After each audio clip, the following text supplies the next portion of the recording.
Kathleen Harger, class of 1972. Joel Herter, class of 1955. Who do I have next? Tom and Alice, class of 1974. Susan Harry, class of 1990.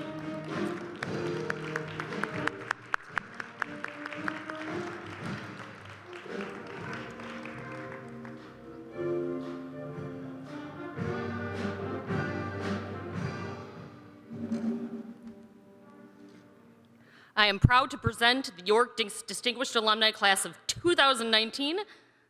Go ahead and give them a hand.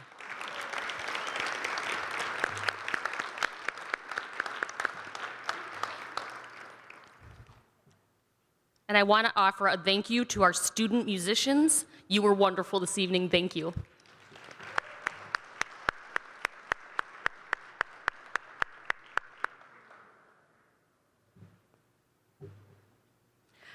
I am Erin DeLuga, principal of York High School, and I want to welcome all of you to the 2019 York Distinguished Alumni Program. It's an honor having you here and having so many of you back to celebrate our incredibly deserving and successful Dukes of Distinction. Coming back to one's alma mater because of this extraordinary life experiences, one has certainly a defining moment. We are very proud of the individuals representing the rich history of York High School that are present. The greatness among us is truly palpable. Tonight, we are going to hear their stories come to life at our annual Dukes of Distinction Honorary Program. But before we do so, I'd like to share my gratitude for a number of groups. First, I'd like to thank York's administrative team, especially Drew McGuire, Assistant Principal, our custodial staff, the Communications and Alumni Relations Department, the Foundation, the District 205 Board of Education, and President Kara Caforio, along with Dr. Moyer for all of your hard work leading up to this event. Second, I'd like the members of the YDAP committee, the 205 Foundation, as well as those who served as judges, in addition to our student volunteers, to stand and be recognized.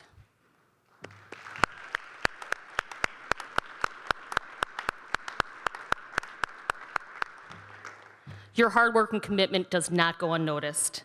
Without further ado, I invite Jay Webb, District 205 Alumni Association President, to the podium to offer some words. Thank you, Jay.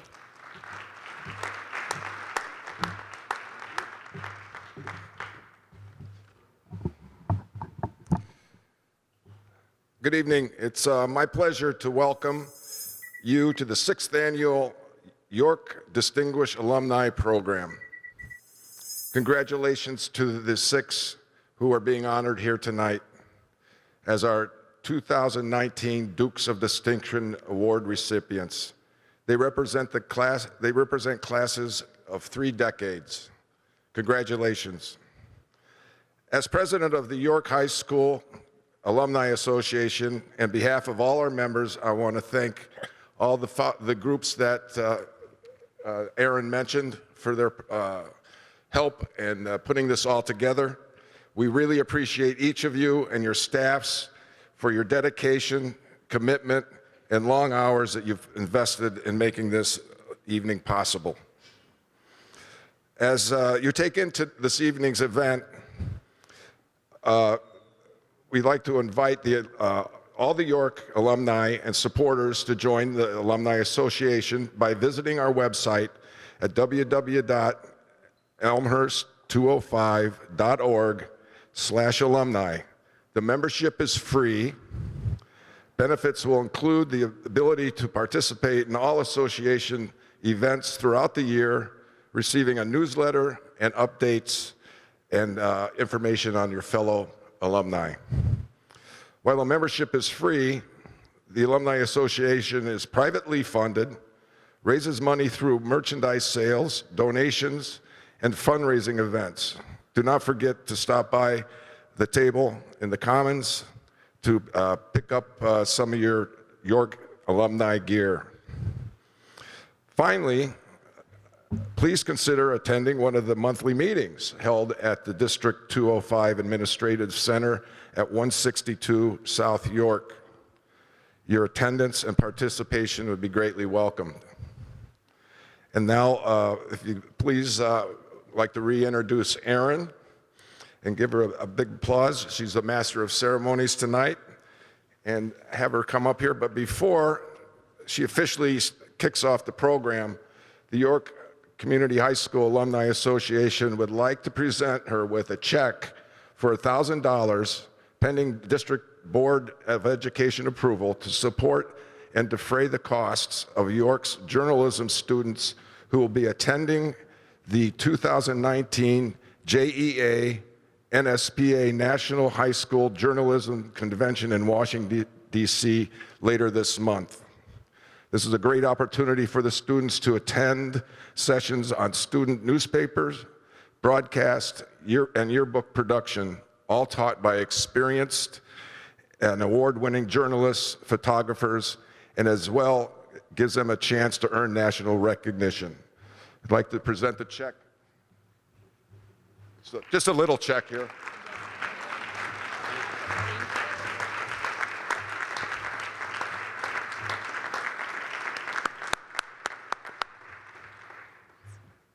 Enjoy yourself, kids.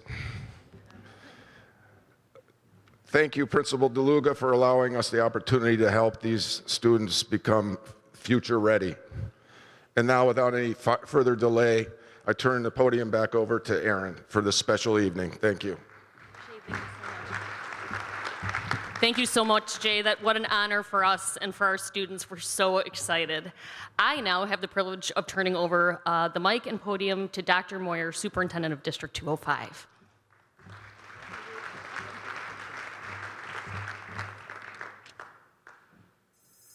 Good evening, and welcome to our annual Dukes of Distinction Recognition Ceremony.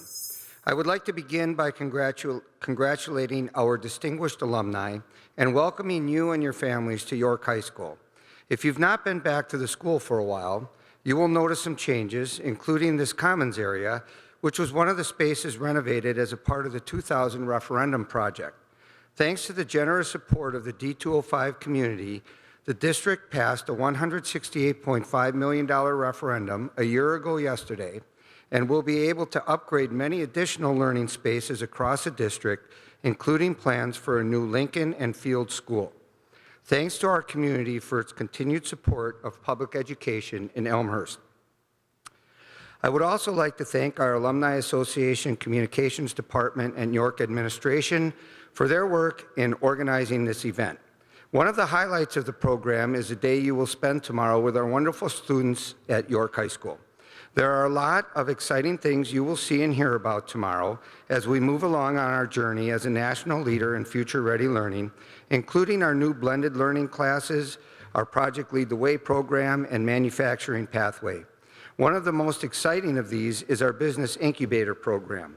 I'm certain you will be very excited when you see the Dave Moyer Center for Innovation tomorrow. It's not named that, I'm just kidding. But it sounded good, so I put it in here. Elmhurst is very proud of its schools, and York High School is a centerpiece of this community. York is steeped in a tradition that you helped create, and we are proud of you. Tomorrow you will meet our wonderful young men and women who will help create the future. Perhaps one of them will one day even be sitting here, a future Duke of Distinction, another part of the legacy of excellence that is York High School.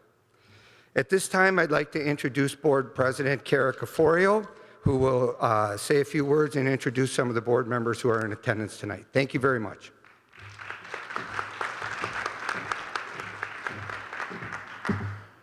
Good evening. Thanks for being here. I want to start by introducing two other board members that are here tonight. First of all, Secretary Karen Stufen, if you could stand. She served on the board for this is your 9th year. And she's the secretary, and she's graduated 2 students from York High School. She spent a lot of hours volunteering for the district.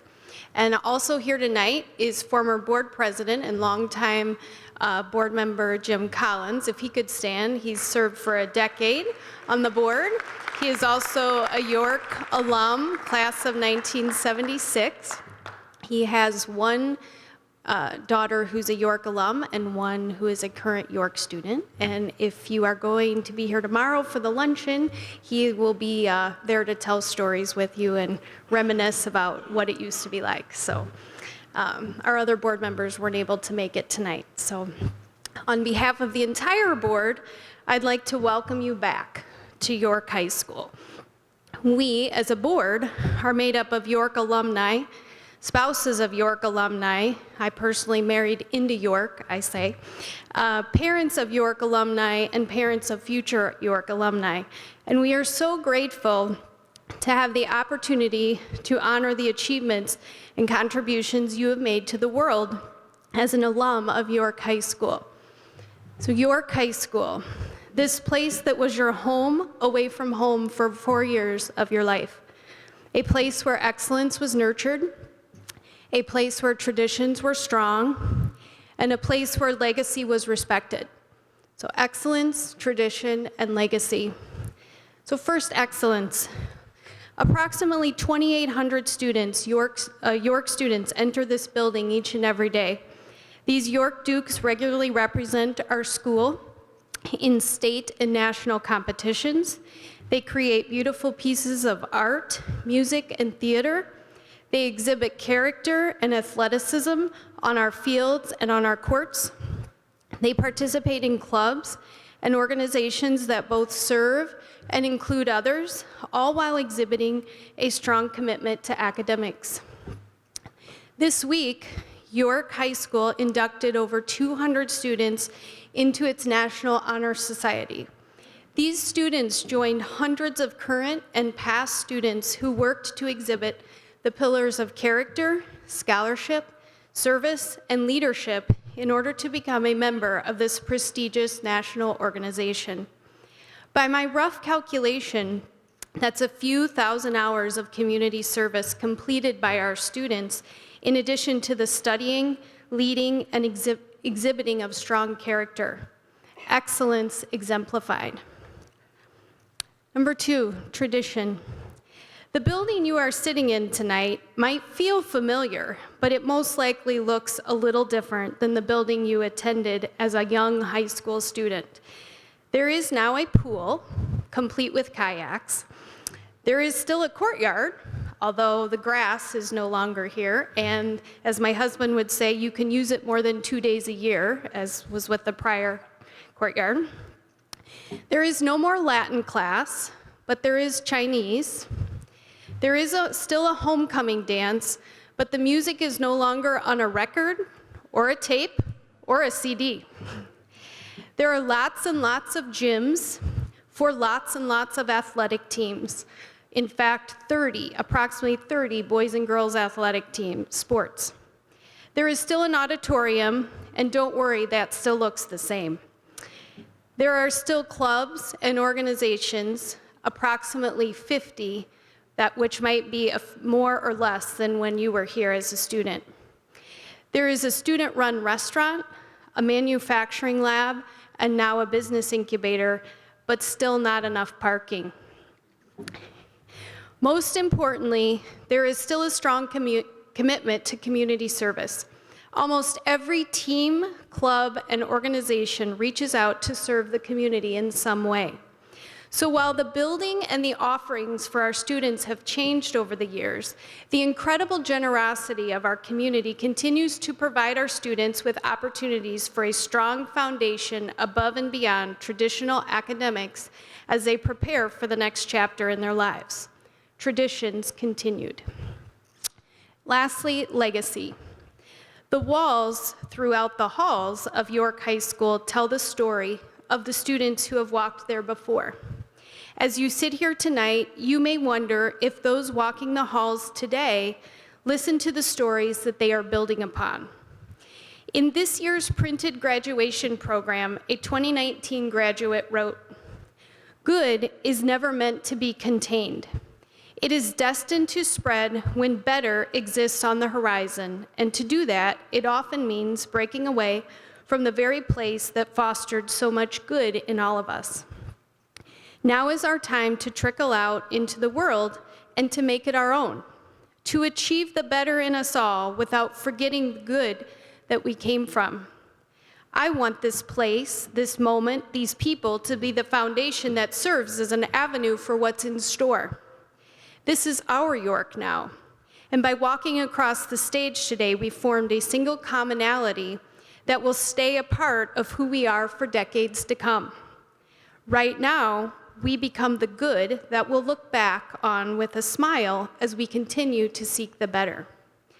We just have to go out and find it for ourselves. So no matter where this life takes us, let's make each other proud.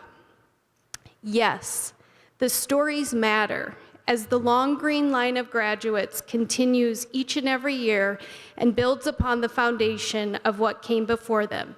A legacy is built. Tonight, we honor you, our York Distinguished Alumni, who as part of the long green line are representative of York High School's legacy. Each of you have made a significant contribution to the world around us. You have served our country. You have built infrastructure that provides vital resources. You have actively pursued conservation for the planet. You have studied to improve human life, and you have opened new doors for education. Your achievements, your excellent work, your commitment to service are a living embodiment of York High School's legacy. You bring great prestige to a community that is deeply committed to educating its students. So on behalf of the Board of Education and the community, I would like to say thank you. Thank you for exhibiting the excellence, traditions, and legacy of York High School. We are so very proud of you. Thank you.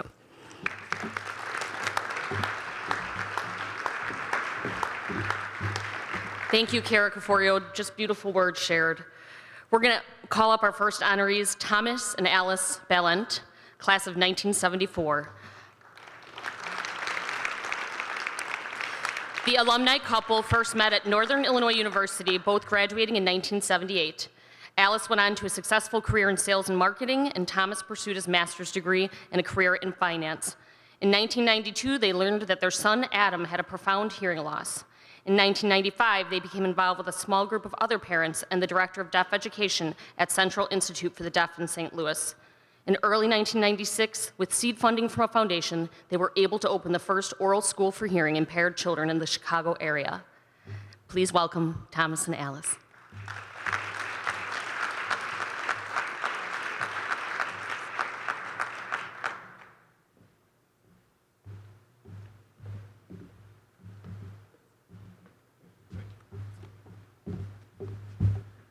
My part of this is very brief. I'm here to simply introduce our son, Adam Ballent. Would you stand up?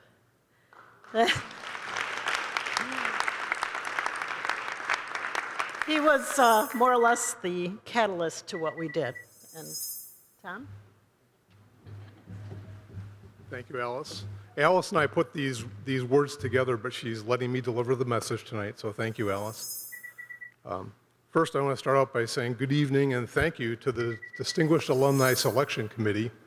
We also thank our friends Cindy Smith, who nominated us for this award without our knowledge, and her husband Bob Smith, both York High School graduates. We appreciate our family members that are in attendance tonight, some of whom have traveled quite a distance. Importantly, Dr. Michelle Wilkins, Executive Director of Child's Voice School, has joined us tonight. You might be wondering why we felt the need to start a school for deaf children. The main reason is technological advance, which created opportunity. Specifically, at the time, cochlear implants were approved for use in hearing impaired children as young as age 2. The cochlear implant is a medical device that is implanted into the patient's inner ear, an external device that appears much like a hearing aid, picks up sounds, and transmits the signals to the internal device. These signals provide the sensation of sound to people in the severe to profound range of hearing loss. With an intense auditory verbal education program, young children can learn to use these sensations to develop speech and language, but they need to make up for lost time in speech and language development. Even with the assistance of hearing aids or cochlear implants, hearing loss poses a challenge in so many noisy settings, such as sporting venues, lunchrooms, even the air vent in a classroom can distort what is heard for these kids. Idioms like raining cats and dogs or get a taste of your own medicine are often taken literally, as a hearing impaired child can sometimes only focus on key words. The point of an auditory verbal setting for hearing impaired children is to help them navigate through those challenges and to maximize the hearing they have, whether it be with hearing aids or cochlear implants. Those technological advances have created opportunities for these kids to listen, learn, and speak without the dependency of sign language. In 1994, there was no auditory verbal educational setting in Illinois. We had the opportunity to partner with Central Institute for the Deaf in St. Louis, also known as CID, a longtime leader in deaf education and an advocate of the auditory verbal approach. Child's Voice opened its doors in February 1996 with 6 students in rented classrooms. Over the last 23 years, the school has grown to serve about 60 students per year in 2 locations, Wooddale with its own brick and mortar building and in Chicago. During the 23 years of its existence, Child's Voice School has helped over 1,300 children. Our story is basically one of love and motivation for our son. There was a pressing desire to do whatever we could to help our son integrate the best he could into a hearing world, and time was of the essence. The older a child gets, the more difficult language acquisition becomes. The motivation to help our children was shared with several other families with deaf children that came together to create the school. Everybody brought their own talents to bear. This included graphic artists who created our name and image that endure today. Another person donated pro bono legal counsel. We established a not-for-profit corporation, and several of us served as officers. We obtained tax-exempt status as a public charity. We leased classrooms in an underutilized Catholic school building. That space was renovated and brought up to modern standards. Illinois state licensing was obtained for the program, and we established a successful fundraising program. Today, many forward-looking school districts utilize Child's Voice services. This includes Elmhurst District 205. Back in 1996, we lived in Naperville, and Naperville District 203 was an original supporter. We had ongoing discussions with the special education officials there. Even though we were new and unproven in Illinois, the Naperville school officials were aware. They were aware of the technological development of cochlear implants, and they decided to support Adam's placement at Child's Voice. I will always remember their comment, and I quote, "We did not want to find out 5 years down the road that we could have helped a child but did not." Ultimately, everybody wins in this scenario. Deaf children have a much better opportunity to learn to talk. They tend to graduate from Child's Voice School and move back to the mainstream of their neighborhood schools by the 1st or 2nd grade. School districts experience far lower expenses for their mainstreamed hearing impaired students. This has been estimated to amount to approximately $500,000 in savings over the public school career of each such student. This preserves significant resources to help school districts accomplish their missions. High school is a very formative period in life. Alice and I both remember influential teachers and specific incidents that taught us difficult, sometimes painful lessons. York at the time was a physically smaller school, but with a student population of about 4,000. Still, with the encouragement of some of those teachers, we were exposed to opportunities and were seldom refused a chance to participate. Standards were set, but we were given the tools and guidance to make the most of what we had available. There is no way to pay back our teachers for the efforts they put into educating us. However, we can pay it forward. Helping to establish Child's Voice School is the best example in our lives. Helping to mentor young professionals in the business world, coaching youth sports, and supporting scouting activities are things that we have done as well. In closing, we are proud to have played some role in the creation of Child's Voice School, and we are grateful for the honor of this distinguished alumni award. Thank you for listening.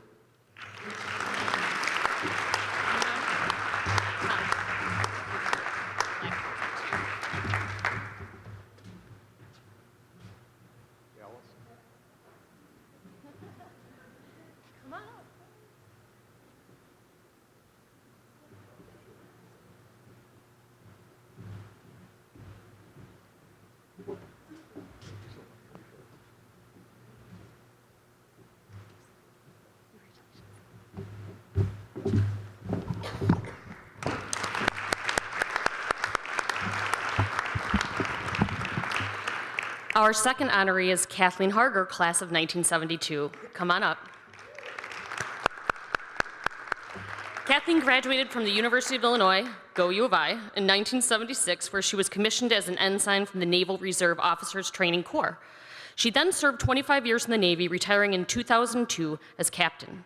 Kathleen served in assignments associated with the technology and operations of anti-submarine warfare, space operations, and special access programs. After active duty, Kathleen served as a political appointee, bringing innovation into the Department of Defense. Please welcome Kathleen.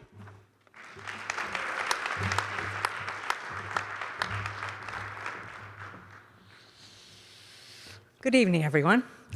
Thanks so much for being here. I'm very humbled to be a recipient of this award tonight and sincerely thank the York Distinguished Alumni Program Committee for this honor. What a wonderful program you have created for acknowledging former Dukes of York.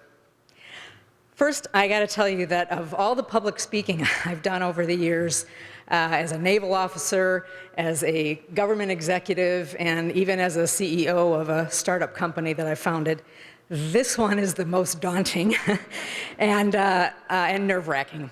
Not only because of the award itself, but because so many of the people in my life who mean the world to me and who have influenced me the most are here tonight. I have all three of my siblings.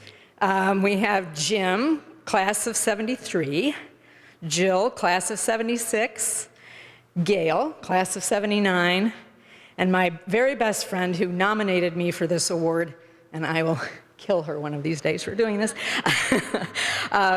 Veronica Shellcross Wing, class of 71. These people took time out of their very busy lives in Texas, Champaign, Alabama, and Montana to be here tonight to support me, and thank you for being here. As I contemplated what to say tonight, I obviously found myself reflecting back on my years at York and how those years shaped my future. What stands out most for me is the opportunities I was presented that required me to make a lot of choices. Be it the classroom or through extracurricular activities, teachers and coaches always encouraged me to get involved, even if it meant taking risk and accepting some adversity. Although I didn't know it at the time and it didn't dawn on me until later, they were actually spurring me on to understand and embrace personal responsibility, courage, and integrity to always take the high road. I tried to use that same mindset as I got older, when I worked my way through college by babysitting and bartending, not at the same time. When I became the first female in ROTC at the University of Illinois, and when I accepted my first set of Navy orders to the very isolated, frigid island of Adak, Alaska, where I learned firsthand how to deal in a man's world, and when I started my own business to bring tools and techniques needed by our warfighters. Inherent in those choices, both in the classroom and not, was who to choose as friends and mentors. Getting involved in student council and cheerleading left to some lifelong friendships, no doubt due to shared experiences. We were all feeling our way through the challenging teen years, but seemed to figure out together what it meant to commit, to learn how to respect each other, and to work hard for something. The epitome of that working hard for something, I think, was our cross-country team. Ron and Barney, thank you for being here tonight. The long green line is quite a symbol to follow. Although that road to maturity during my time at York, I prided myself in learning also how to accept my parents' advice. It was they who taught me that taking responsibility for my own actions, along with ethical behavior, was the ticket to success. I also came to appreciate my brothers and sisters who were succeeding in their own right, but always took the time to show their support and encouragement. And then there was after York, actually way after York, when my daughter was born, and I spent the next 30 years marveling at how she made a lot tougher choices than I ever had to make, all the while maintaining grace, dignity, and a wicked sense of humor. I can only imagine how different my life might have been had she not been in it. While there's no doubt to me right now that life at York has changed a lot since I was here 47 years ago, I choose to believe it still provides the perfect conditions to allow its students to be responsible, stand-up citizens and to help shape futures they may not have thought possible. And making good choices about friends, mentors, and experiential learning remain essential ingredients in those futures. In closing, I couldn't be prouder to receive this Dukes of Distinction Award and will be forever grateful for my years at York High School. And thanks again to all of you for being here tonight. Thank you.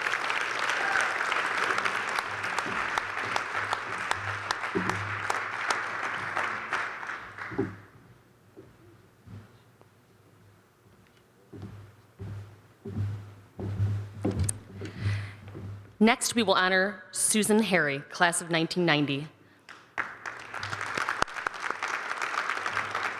Susan earned multiple degrees in marketing, French, and international studies from Indiana University. Her career in sales has included living and working in Philadelphia, where she pursued her passion for wildlife conservation as director of sales for the Philadelphia Zoo. While working for the zoo, Susan became aware of the escalating crisis facing rhinos, volunteering her time to promote conservation. Her success led to a trip hosted by the Lua Wildlife Conservatory in Kenya, where she received an honorary award from the world's foremost rhino conservatist, Anna Mers. Please welcome Susan.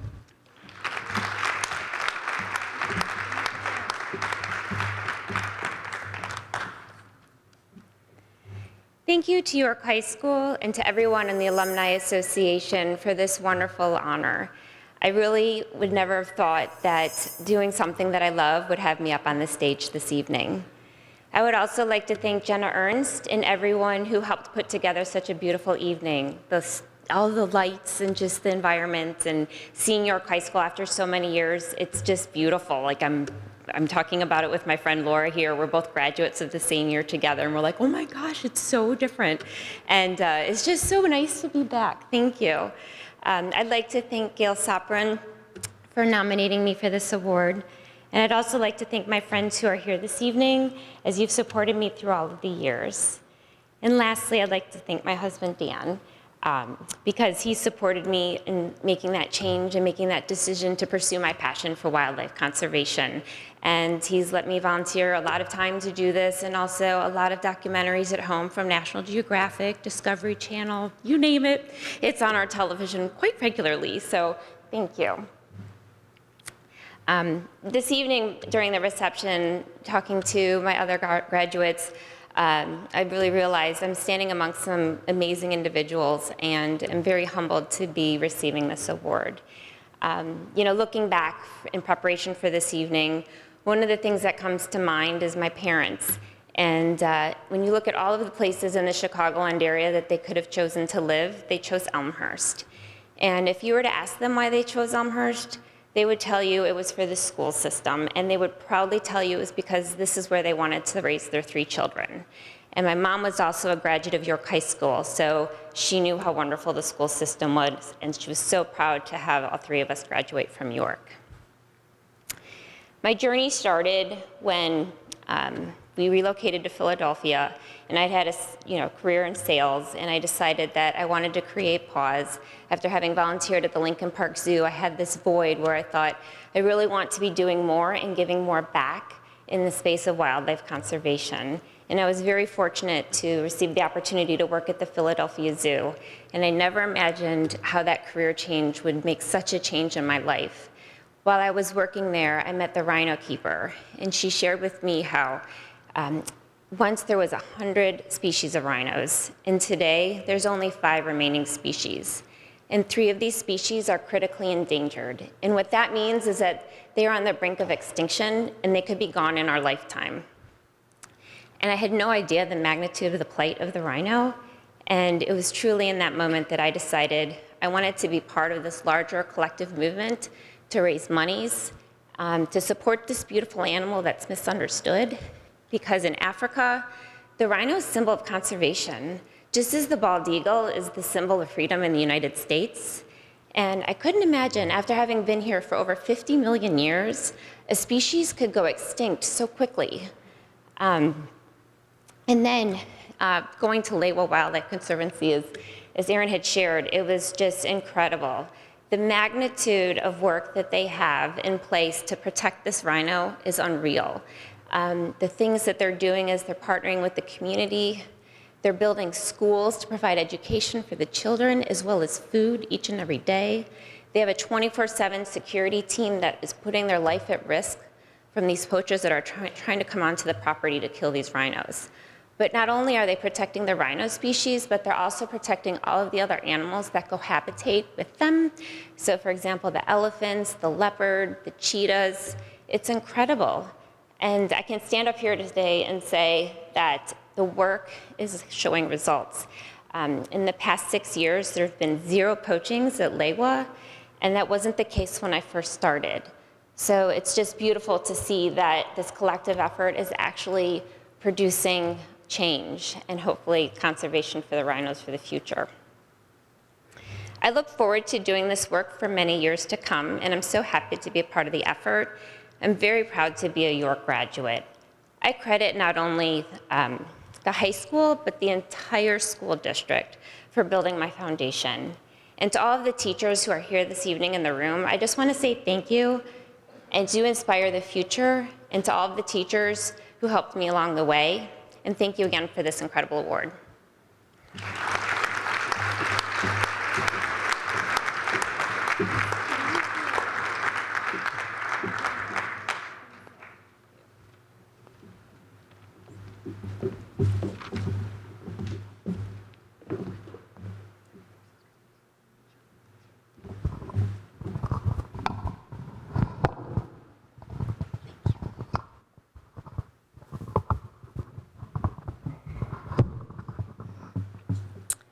Now we will honor Joel Herter, class of 1955.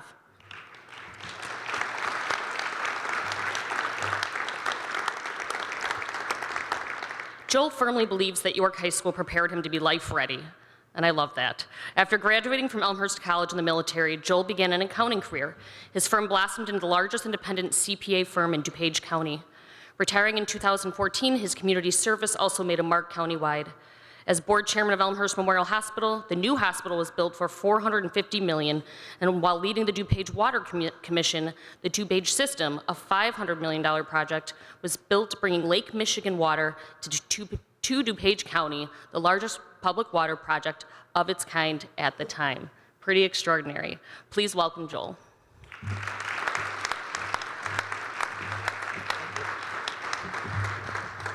Thank you very much. I'm honored. It is very humbling to receive this award. When you look at all of the individuals that have preceded me, I don't know what to say. But anyway, I am honored, and I appreciate this recognition. York High meant a lot to me when I was going here. It prepared me very well for my future at Elmhurst College, my 4 years at Elmhurst, and for my professional career beyond.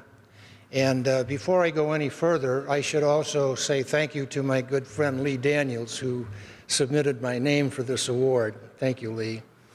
But anyway, it's been a long time since I graduated from York, but I do have many fond memories. I really enjoyed playing drums in the band, in the marching band, and playing at halftime of our football games, and then playing and marching in the Memorial Day parades. I also enjoyed playing basketball for my 4 years, and I'm very honored to be a York Duke. So my memories of York, even at my age, are still there, and it's just a great experience. You all know about my background, so I'm not going to get into that any further. But what I'd really like to do, having lived in Elmhurst all my life and having raised my family, who I am very, very proud of, I would rather introduce my York family and have you meet them and tell you just briefly about each one of them. First of all, my daughter Lynn, class of 1980. Lynn is a professional artist, and as a proud father, I would say a very successful professional artist. And she is here from North Carolina with her husband, Russ. And you can stand, it's okay.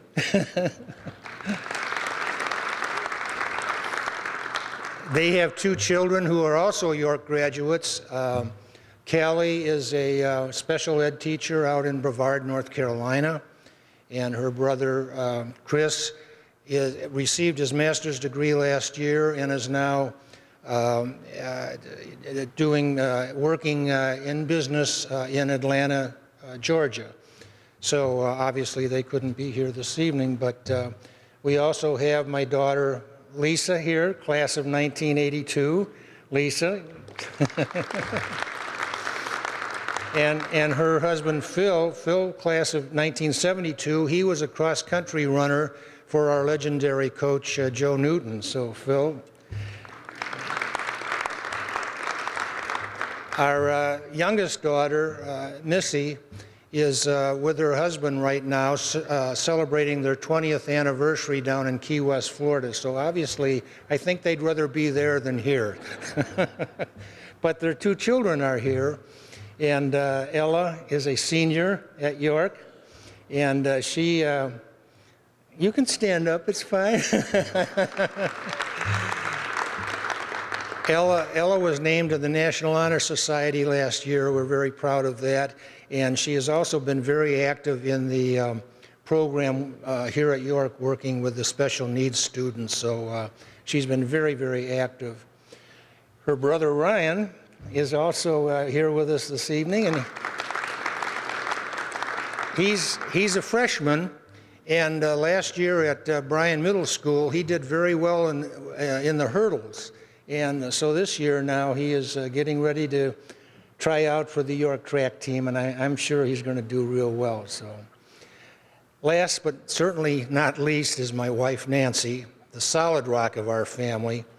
Nan and I we met over 60 years ago at Elmhurst College, and this year we celebrated our 59th wedding anniversary. So over the years, she has been a wonderful York mother and grandmother, and I'd like to introduce my wife, Nancy. Again, I'm very honored to receive this award, and I thank you very much, and I thank the staff for all the hard work that they've done putting this evening together. Thank you.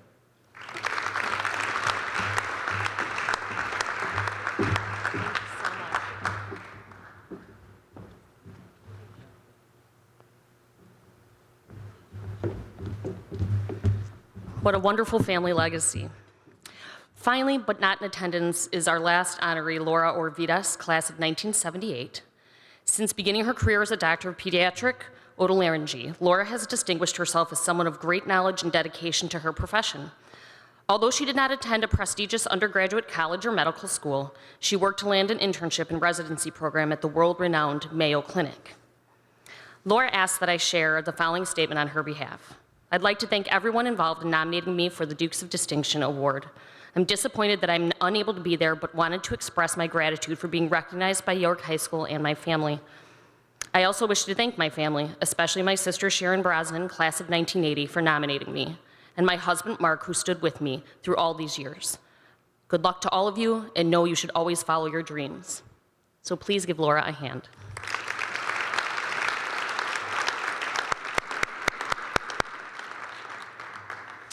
So in closing, I want to thank our Dukes of Distinction of 2019 for coming back to the roots of their success and sharing your beautiful stories.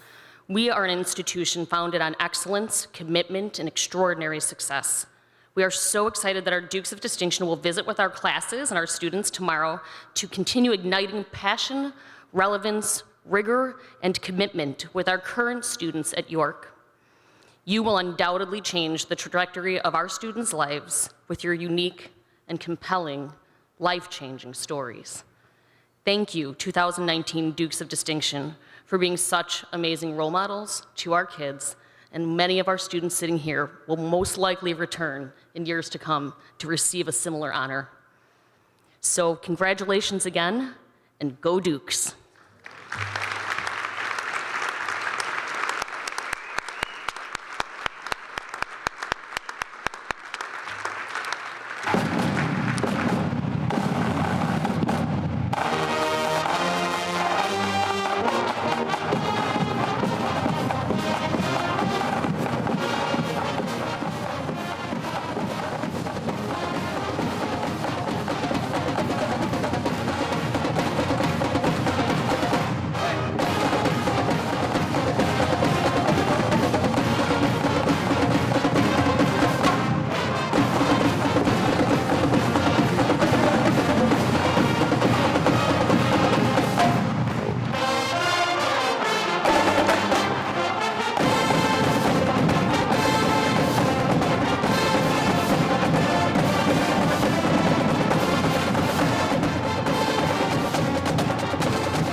Hello, Elmhurst.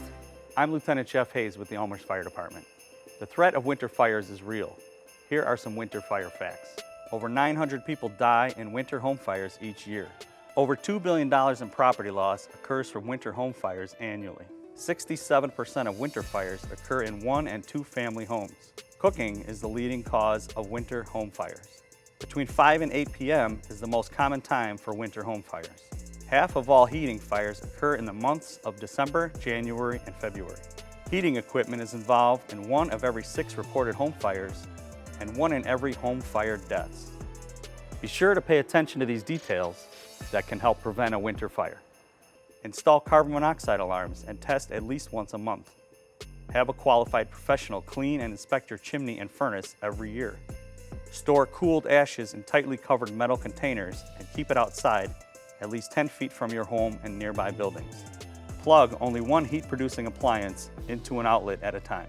During the holidays, many of us decorate our house with festive lights, Christmas trees, and decorative candles. Here are a few fire safety tips to help us prevent fires during the holidays. Always read manufacturer's instructions for the number of holiday strands to connect. 40% of all home decoration fires are started by candles. The top 4 days for home candle fires are Christmas Eve, Christmas Day, New Year's Eve, and New Year's Day. Keep candles at least 12 inches away from anything that burns. Although live Christmas tree fires are not common, when they do occur, they are extremely dangerous.